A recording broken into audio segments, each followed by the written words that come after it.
Hi everybody, my name is Caden. I'm Jaden. I'm Cole. I'm Eli. I'm Jason. And we're the Yahushua the Torah YouTube channel. And we thank you guys very, very much for hanging out with us. We love you guys all. You're our digital extended family, and we have so many friends and people that we care about tremendously. And if you are listening to this, that is you. We do truly care about you, and we appreciate you. It is a preparation day. Yay! Okay, and tomorrow's a Shabbat. Yay! All right, 2 drum rolls in a row. That's good. So today is a preparation day. What does that mean, Eli? It means that today we should prepare, that we cook all of our meals, we get everything done so we do not have to work tomorrow, so we just rest. Yep, cook what you're going to cook today, seethe what you're going to seethe today, bake what you're going to bake today. Work what you're going to work today. Work what you're going to work today. For tonight at sunset is a Shabbat to our Creator.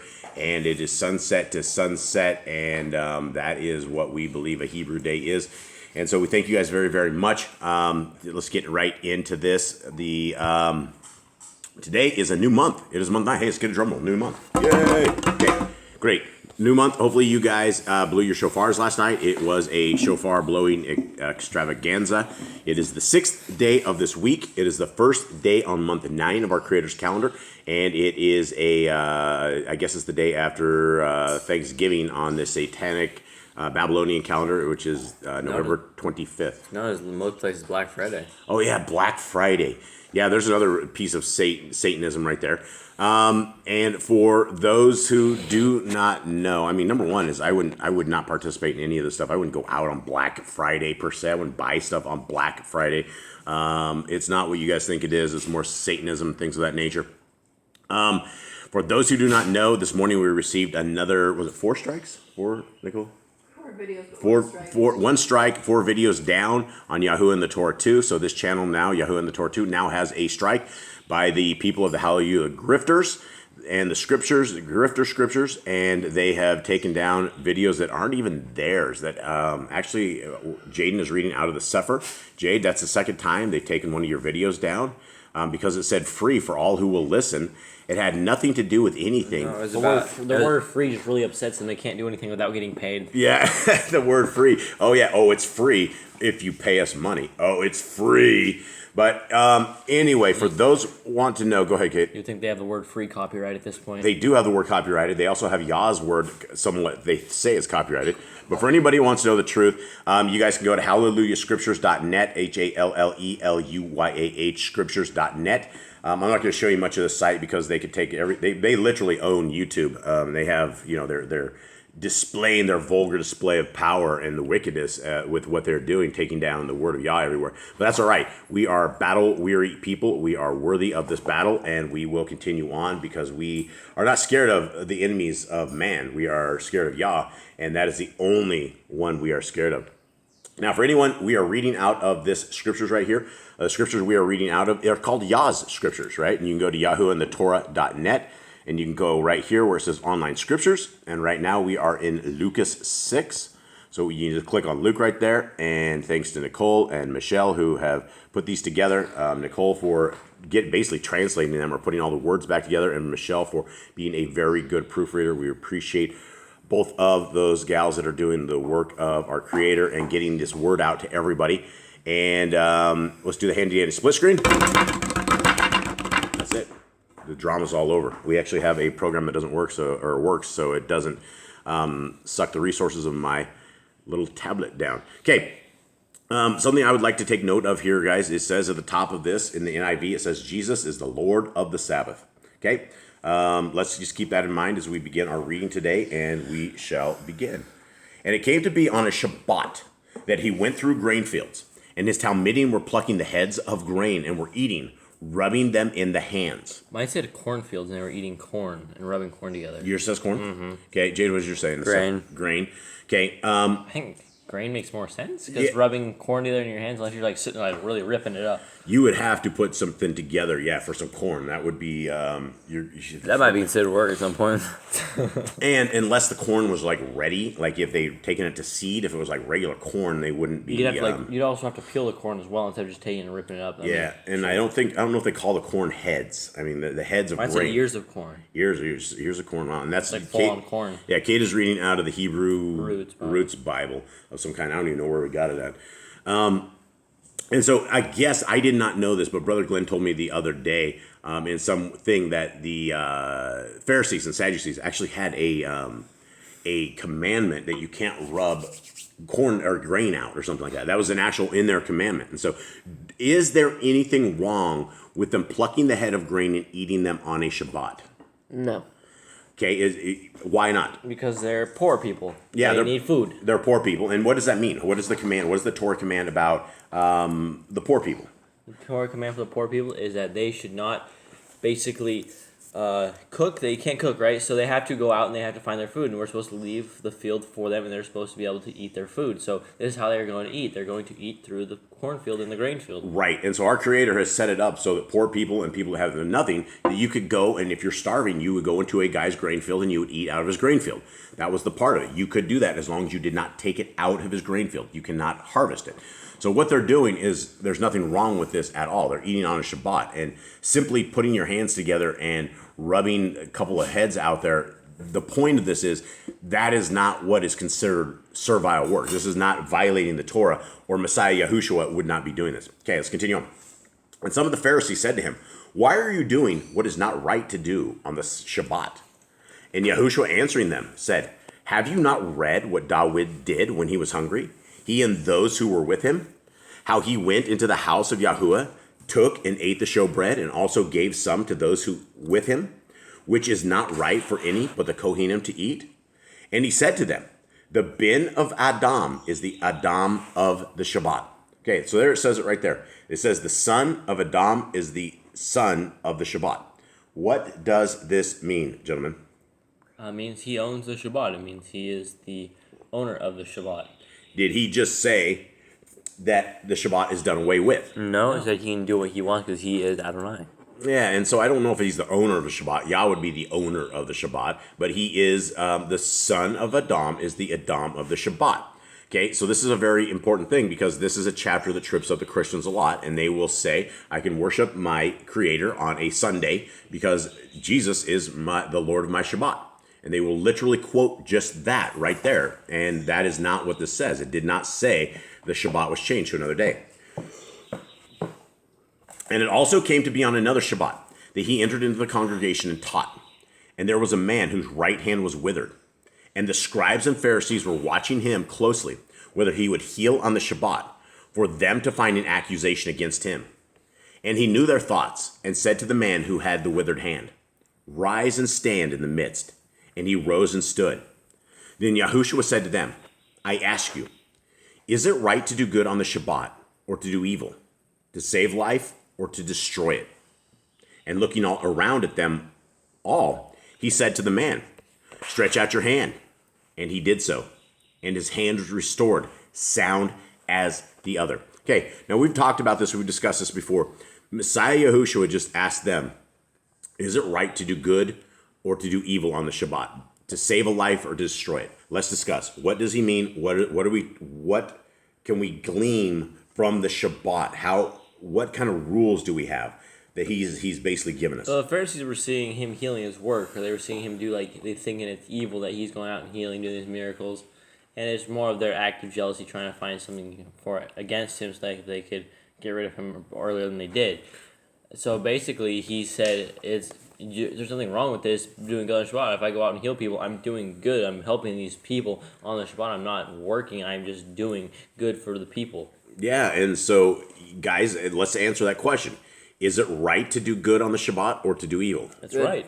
Jade, right or wrong? To do good. Okay. What would evil be on a Shabbat? Working, making people's Shabbat's terrible, attacking them. Yeah, going off and doing stuff, right? Stuff that is not a rest, and so the Pharisees, they were always like, they instead of spending Shabbat, they're sitting there hunting people down. They're sitting there like watching people, like, why are you plucking head of the grain? Why are you doing this? They're literally being busybodies instead of actually worshiping on the Shabbat. So if somebody came over to you, a neighbor came over to you on a Shabbat and said, "Quick, my kid has fallen down," what's your first instinct? Let's go pick him up. Let's go get the kid up, right? A lot of people, there's a lot of Jews who will they will have the goys flip their lights on, or they will do various things of that task because they're like, well, the goyim are not in covenant, and so we can have them do this stuff. But the actual Torah says no man, no servant, no nothing should do any kind of work whatsoever. So all of that stuff that the Jews do is actually anti-biblical on that side. Okay. And looking around at them all, he said to the man, "Stretch out your hand." And he did so. And his hand was restored, sound as the other. But they were filled with folly and were speaking with one another what they should do to Yahushua.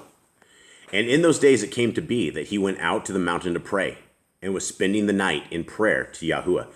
Okay, here's another Trinity buster, right? This is the Trinity buster. You have to be okay.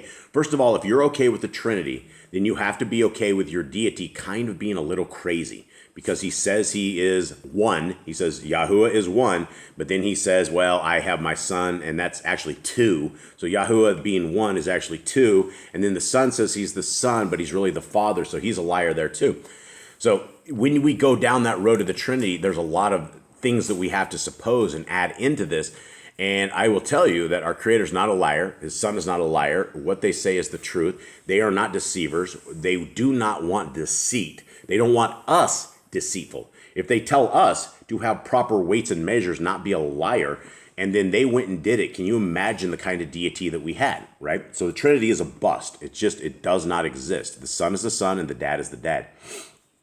13.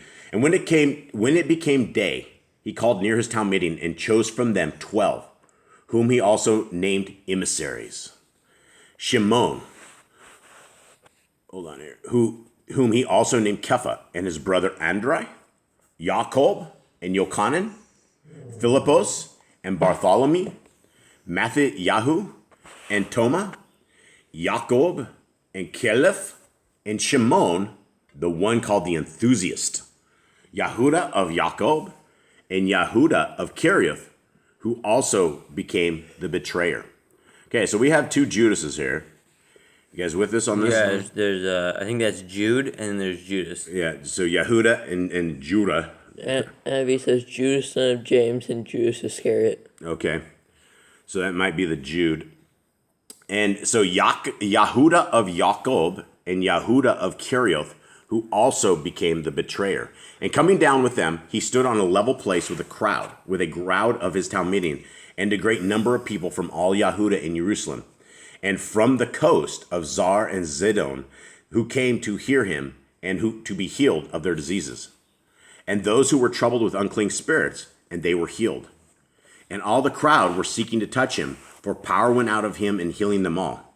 And he, lifting up his eyes toward his town meeting, said, Baruch on the poor, because yours is the reign of Elohim. Baruch are you who hunger now, because you shall be satisfied. Baruch are you who weep now, because you shall laugh. Okay, what does this remind you guys of? This is the Beatitudes. Yeah, and so when we are, what is Baruch? B-A-R-U-K. Blessed. Blessed. Okay, and so what is this saying right here? Who are the people that are blessed right here, guys? Well, the people that are meek, the people that are poor, the people that are sad now, because we shall laugh in the kingdom. Yeah. And so all those who are laughing and scoffing at you and making fun of you and laughing because you have a Messiah and a Torah, those are the wicked people. And so when we are not like that, these are the people that are blessed. Baruch are you when men shall hate you, and when they shall cut you off, and shall reproach you, and cast out your name as wicked, for the sake of the bin of Adam. Rejoice in that day, and leap for joy, for look, your reward is great in the Shamayim, for that is how their fathers treated the Nebiim. Okay, we have another promise here. We have another something, right? That we have a hope. And that the hope is that we can be laughed at, we can be poor, we can be violated because of the name of our Creator and His Son. But it gives us rewards. It gives us something. And a lot of people don't understand that this is a resume for the future, for the kingdom to come. Your profits, your world, your house will all depend upon how you act in this life. If you are wicked, you won't have a house, or a good house. You will have a hot house. You will have a nasty house with worms that won't die. But if you're looking for the other thing, we have a promise here that our Creator says that He will give us this, that we have I don't even know how to say it, riches in heaven, that riches in the Shamayim. And so when we are taking these beatings on this earth, when it seems like wickedness has taken over, everybody wicked is making their run, making their gains, that's okay, because our Creator knows all about this. He knows the heart of man. He knows all of this. And so we're here to stack up our riches on the Shamayim, in the Shamayim, not here on this earth. We want a mansion in the kingdom to come with extra decor because we have sought our Creator and have sought his ways, and we've taught others the same way. Okay, 24. But woe to you who are rich, because you are receiving your comfort. Woe to you who have been filled, because you shall hunger. Woe to you who are laughing now, because you shall mourn and weep. Woe to you when all men speak well of you, for thus their fathers did to the false prophets. That's a huge thing right here, right? This is one of the reasons I don't care what kind of waves I make as a channel. I'm not here hanging out with all these big groups. I don't want to be a part of their clique. I don't want to be invited to any of their garbage. Every single Torah channel on YouTube is completely off when it comes to scriptures. You have one guy that teaches Messiah Yahushua and Yah are the same people. You have another guy that prays to the Ruach HaKodesh and to Messiah Yahushua and teaches all of his hundreds of thousands of people to do so. It is a mess. You have the Staleys who are teaching everybody how to speak in tongues, right? The entire thing is a mess. But that's why none of us want to hang out with those people. We have our own clique. We have Yah's clique. We have our little itty bitty ecclesia, which is where we love to be and where it doesn't matter. We're not here to be popular at all. Anything? Okay, I thought I heard something coming out there. Almost a windpipe open, the mouth ejecting some words. Nothing? Okay, here we go. But I say to you who are hearing. Okay, this is a commandment right here. Love your neighbor. Love your enemies. Do good to those hating you. And we always bless the Hallelujah Scriptures. May they be blessed, and may their ministry be good as soon as they deliver the $870,000 back to the people who they've stolen it from. And then everything will be good. Okay? So, love your enemies. Do good to those hating you. Baroque those cursing you. And pray for those insulting you. So these are the repeat commands we already have. Yes, repeat, but we need to add them back into. So, and I think the other one's up above too, where it says, bless the poor, bless, I think that's commands too. I would say that as well. So, yeah, we should put all of those in there. So we need to add in this, and we can't forget this chapter. Nicola, are you going to add those today? Book 6. Okay. Baruch those cursing you, and to him who hits you on the one cheek, offer the other. And from him who takes away your outer garment, do not withhold the inner garment. What is this saying, guys? Is this saying... Basically, if someone wants your stuff, give them both of it. So if you're walking down the road and three guys jump out of an alley and start whipping you in the head and beating you up, do you turn the other cheek or do you fight for your life? This example here, I believe, is in a spiritual conflict, like where you're dealing with someone in like the spirit, you're teaching them the way, and then they like hit you for the word. This isn't where you get jumped and you're fighting for your life. What if it is, though? I mean, what is... I mean, if it comes to where you're fighting for your life, then die for the word, right? If it comes to where you're personally like, do you believe in your Messiah, or are you willing to deny him for your life? You need to die for your Messiah.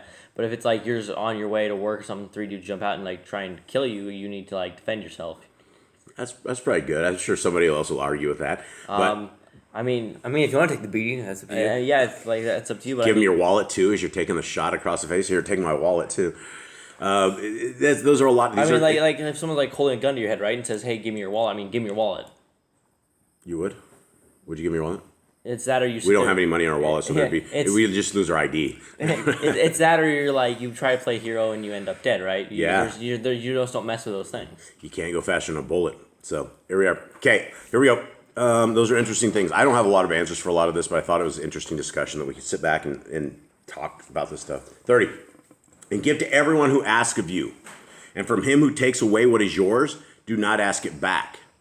That's the three guys jumping you. They took your wallet as they're running away. Give it back. Hey, keep that. And my tooth. Does anyone have their tooth? My tooth and their knuckle? I need my tooth back, please.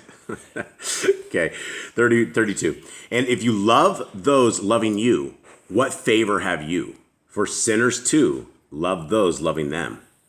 And if you do good to those doing good to you, what favor have you? For even sinners do the same. And if you lend to whom you expect to receive back, what favor have you? I'm sorry, I'm laughing here. I'm sorry, guys. I will break into this. Eli set his head down and he started breathing. It sounded like Darth Vader was like, and I don't know if you guys heard that. If you guys just picked that up like 5 seconds ago, that was Eli. And then I clipped him on the head, tell him to stop breathing like Darth or something. Okay, so anyway, let's get back to this. We're way off course today. 34. And if you lend to whom you expect to receive back, what favor have you? For even sinners lend to sinners to receive as much back. So what is Messiah telling us about stuff right here? He's saying, love your enemies, love those who hate you, because that's where the blessings come in, right? Yah is like, it's a test from Yah. Are you going to love your enemies, or are you going to hate your enemies? Or because he says even sinners, even Gentiles love people loving them, and they hate people hating them. But if you love people hating you, that shows you are the higher grounded person. And what does it mean right here? And if you lend to whom you expect to receive back, what favor have you? Basically, if you give something to someone, do it without expecting something back in return. Just do it for the good of your heart. It's basically like he said earlier about loving your enemies and your neighbors. If you just love your neighbors, then okay, but if you love your enemies, it's a whole different thing. Yeah. Because you don't expect anything back. You don't expect the enemies to love you. And if you can change somebody's life and help them with a loan and it doesn't affect you, it doesn't take anything out of your life. And I mean, even if it does take something out of your life, that is what we are called to do. We are called to help that. And that could be called a tithe right there, right? If you're giving somebody a loan, you have to pay $200 for their power bill to get their power back on or something of the sort, right? Don't expect that back. If they're to the point where it costs them $200 and they don't have $200 for their power bill, they're probably not going to have $200 to pay you back in a month or 2 months or 3 months or something of the sort. So you got to love them and get their house heated for them and not expect that cash back. Okay, 35. Rather love your enemies and do good and lend, expecting not in return. And your reward shall be great, and you shall be sons of the Most High, because he is kind to the thankless and the wicked ones. Therefore be compassionate as your Father also is compassionate. I thought that was a huge thing, right? It says the reward shall be great because even Yah loves, he's kind to the thankless and wicked ones. That's huge, right? Why does the sun shine on the wicked? Why does great things happen to the wicked? Because there's still favor by our Creator. There's still a chance for their salvation. Yeah, absolutely. Therefore be compassionate as your Father also is compassionate, and do not judge, and you shall not be judged at all.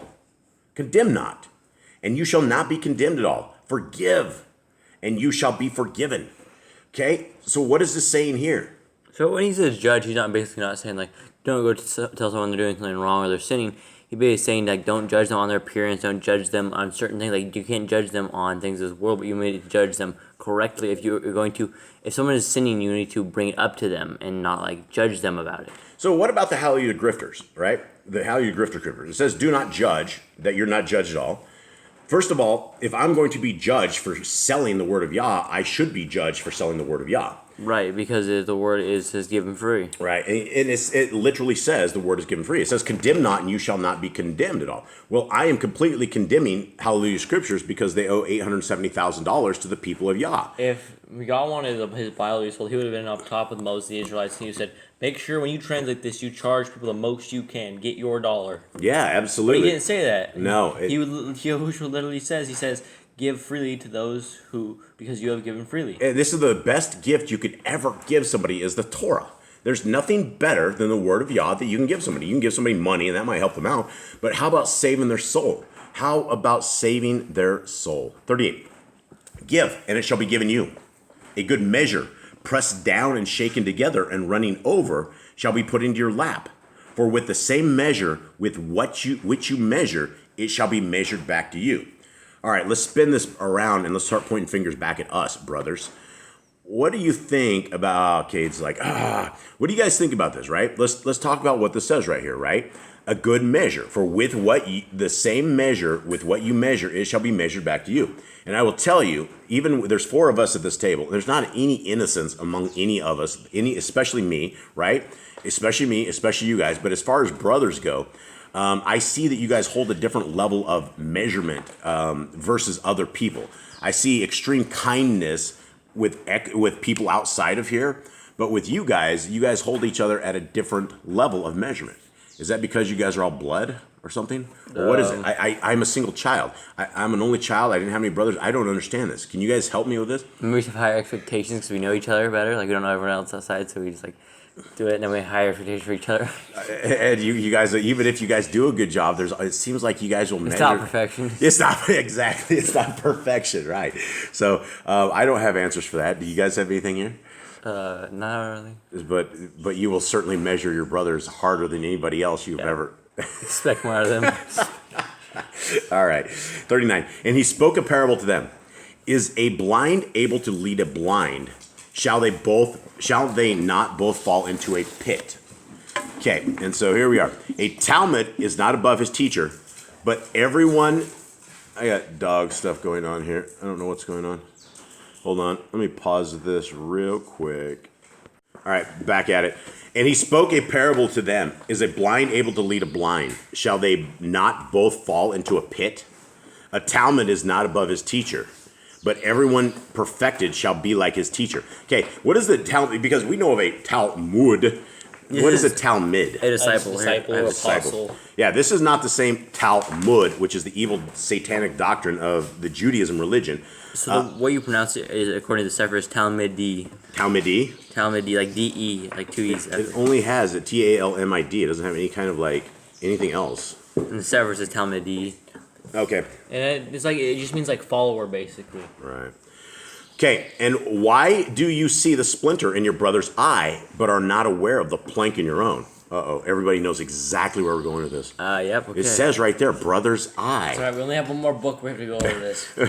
No, actually, John doesn't. I don't think John goes over this stuff like this.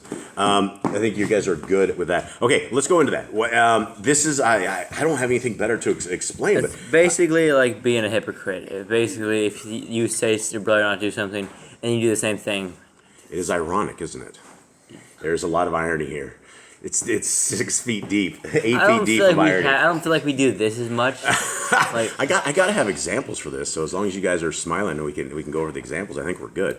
Okay, 42. Or how are you able to say to your brother, brother, let me take? Oh wait, can I do that in your guys' voice? I can't do that in your voice. I have too deep voice. No. Brother, let me take out the splinter that is in your eye, not seeing the plank in your own eye. Hypocrite. First take the plank out of your own eye, then you shall see clearly to take out the splinter that is in your brother's eye. For a good tree does not yield rotten fruit, nor does a rotten tree yield good fruit. For each tree is known by its own fruit. For they do not gather figs from thorns, nor do they gather grapes from a bramble bush. Okay, and Eli's fighting the dogs and fighting me at the same time. Will you please put him down? I would appreciate that. Okay, yep. So what does that mean here, guys? A good tree does not yield rotten fruit, nor does a rotten tree yield good fruit. And it also says that you will know them by their fruit. For you don't gather figs from thorns, and nor do they gather grapes from a bramble bush. What does this mean? What are the fruits he's speaking of here? He's basically saying, well, it's basically not physical fruits, but it's like spiritual fruits, kind of what you do. Because you look at a tree and you see its leaves and you see it's an apple tree. An apple tree's not going to give you an orange. Right, or it shouldn't give you a whole pile of thistles, right? Or something that is unedible. Actually, orange trees do produce. They do. That is true. I don't know about regular orange trees. I do know down South American trees, the orange trees they fight. Trees. Yeah, they fight. The orange trees down here fight. Breed caterpillars and thorns. They do. So if we are to say that if we are to give the word of Yah away and is free for everybody, and then we go and we start taxing people on that word, and we won't deliver the word of Yah, what kind of fruit does that look like? Looks like some greedy fruit. Evil fruit, yeah. Absolutely evil fruit, because they've been given much, and they decided to hold back the word of Yah. Okay. The good man brings forth what is good out of the good treasure of his heart, and the wicked man brings forth what is wicked out of the wicked treasure of his heart. For out of the overflow of the heart his mouth speaks. But why do you call me Adonai, Adonai, and not do what I say? Okay, what is this? What does he mean by this? You call him master, right? You call him Lord. He's like, and you're not doing what I say, because people come up to him and be like, Adonai, Adonai, listen here. Yeah, and then what is he says? What is he saying? He's saying that if you're going to call him Adonai, you need to do what he says. He's saying that he is the master and that this is the commands he gives us to forgive our brother, to produce good fruit, to not be hypocrites. Yeah, and it's what he says is to obey my commandments. If you love Messiah Yahushua, obey his commandments. His commandments are the same as his Father's commandments, which are to obey the law, statutes, and commands for all generations. 47. Everyone who is coming to me and is hearing my words and is doing them, I shall show you whom he is like. He is like a man building a house who dug deep and laid a foundation on the rock. And when a flood came, the stream burst against that house, but was unable to shake it, for it was founded on the rock. But the one hearing and not doing is like a man who built a house on the earth without a foundation, against which the stream burst and immediately it fell, and the ruin of that house was great. Okay, what does this mean, guys? What does building a house on the rock mean? It means building a house on a foundation. What is the foundation? Which foundation should we The rock is the Torah. The rock is the Torah, and that is what we should absolutely be building our houses on. We should be building our families with this. It should be every part of our lives. It should be what we endeavor to. It is a part of our wake-up call. It is part of our night call. It is part of our every being part of our day. The Torah needs to be embraced upon us, wrapped around us like a cocoon, wrapped around us like a fine silk piece of garment. It needs to be completely honest, and that is the way it should go. Tonight is the Shabbat at sunset. The end of the day is here. We will attempt to go live on Yahuwah and the Torah too. I have no idea if Hallelujah's Grifter Scriptures will have that taken out. If we can't go live there, we will just put our Sabbath up on any other channel that we can possibly do. And we hope to see you guys there. And if it's live, we're looking for just a few of you guys that we're moving over to this channel. And we can't wait to see you guys tomorrow. And we will read in Yahuwah Scriptures and also the Targum. And we will see what Yah has planned for us. And it is a great time. And we can't wait to see you guys all there. All right. Shalom. Shalom. Shalom, everybody. We're out.